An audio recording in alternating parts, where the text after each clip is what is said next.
മലപ്പുറം കളക്ടറെ ഒരു നോട്ടിഫിക്കേഷൻ കണ്ട് ഫേസ്ബുക്കിൽ. രാഷ്ട്രീയവൽക്കരിച്ചിട്ടോ ഇതാക്കിയിട്ടോ ഞാൻ പറയല്ല.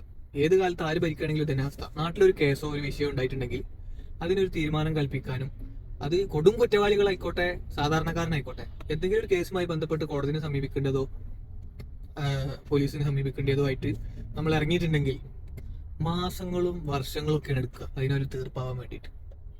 അത്തരത്തിലാണ് നമ്മളെ നിയമ സംവിധാനങ്ങൾ. ഇപ്പോൾ സുവൽത്തീരത്ത് നടന്ന അപകടത്തിന്റെ ബാക്കി 2023 നടന്ന അപകടത്തിന്റെ ബാക്കിനെ പറ്റിയിട്ടാണ് ഇപ്പോൾ മലപ്പുറം ജില്ലാ കളക്ടർ ഇട്ടുന്നത്.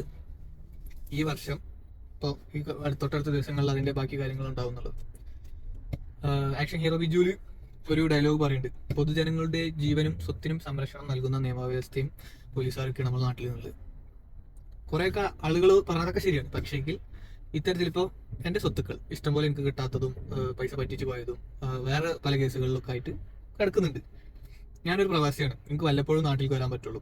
ഒരു ഹിയറിംഗ് ഇപ്പം കോടതി വെച്ച് കഴിഞ്ഞാൽ അടുത്ത ഹിയറിംഗ് ചിലപ്പം 2 മാസം കഴിഞ്ഞിട്ടോ 1 മാസം കഴിഞ്ഞിട്ടൊക്കെയാണ് വെക്കാറ്. ഇത്തരത്തിലാണ് നമ്മൾ നിയമം സംവിധാനിച്ച ആൾക്കാരെ പറ്റിക്കാനും ഇതാക്കാനൊക്കെ നല്ല സുഖമല്ലേ?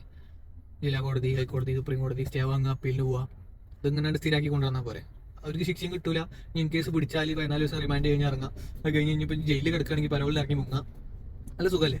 വേറൊരു രാജ്യത്തേക്ക് കടക്കാൻ പോലും നമ്മളെ നാട്ടിലത്തെ നിയമം വെച്ചിട്ട് ഈസിയാണ്. എന്നാൽ ഒരു ഹെൽമെറ്റ് ഇടാത്തതിനോ ഒരു ഇടാത്തതിനോ ഒക്കെ ഇവരെടുക്കുന്ന ആക്ഷൻസ് കണ്ടിട്ടുണ്ടെങ്കിൽ ഭയങ്കര സംഭവം. ഇങ്ങനെയല്ലല്ലോ വേണ്ടത്. സഡൻ ആക്ഷൻ എടുക്കട്ടെ. എന്തെങ്കിലും ഒരു കുറ്റവാളി ശിക്ഷിക്കപ്പെടണമെങ്കിൽ, ഏത് കേസായിക്കോട്ടെ, അടിപിടി കേസോ കൊലപാതകമോ പീഡനം, അന്ന് കുറ്റവാളി ശിക്ഷിക്കപ്പെടണമെങ്കിൽ ആ ടൈമിൽ ഓൺ സ്പോട്ടിൽ അത് പിടിച്ച് അതിന്റെ കാര്യങ്ങൾ നിൽക്കണ്ടേ? എത്രയേ കേസുകൾ ഇപ്പോൾ രാഷ്ട്രീയത്തിന്റെ കേസുകൾ പ്രത്യേകിച്ചിട്ട് ഇപ്പോൾ എത്ര ആളുകളെ വെറുതെ വിട്ട് തെളിവില്ല എന്നൊക്കെ പറഞ്ഞിട്ട് തൊട്ടടുത്ത ദിവസങ്ങളിൽ നാട്ടിൽ നടക്കുന്ന ന്യൂസ് നമുക്ക് അറിയണമെന്നല്ലോ. ഈ തരത്തിലുള്ള നിയമം നാട്ടിലുള്ളിടത്തോളം കാലം നമ്മളെ ജീവനും സ്വത്തിനും ഒന്നും സംരക്ഷണം കിട്ടും എന്നുള്ളത് എനിക്ക് തോന്നണില്ല. ലക്ഷങ്ങൾ പറ്റിച്ച കേസ് നടക്കുന്നുണ്ട്. എൻ്റെ കയ്യിൽ നിന്ന് പൈസ പോയ കേസുകൾ നടക്കുന്നുണ്ട്. ഒരു രക്ഷയില്ല. അപ്പോൾ അത് അങ്ങനെ പോയ കേസിൽ കൂട്ടണം. ഔദ്യോഗികമായിട്ട് ഇപ്പം ഇങ്ങനെ ഒരു സാധനം കണ്ടപ്പോഴാണ് ഞാൻ എത്രത്തോളം സീരിയസ് ആണ് എല്ലാ കാര്യത്തിലും എന്നുള്ളത്. കാരണം ഒരു ബോട്ട് അപകടം നാട്ടിൽ ഒരുപാട് ആൾക്കാർ മരിച്ച കാര്യമാണ്.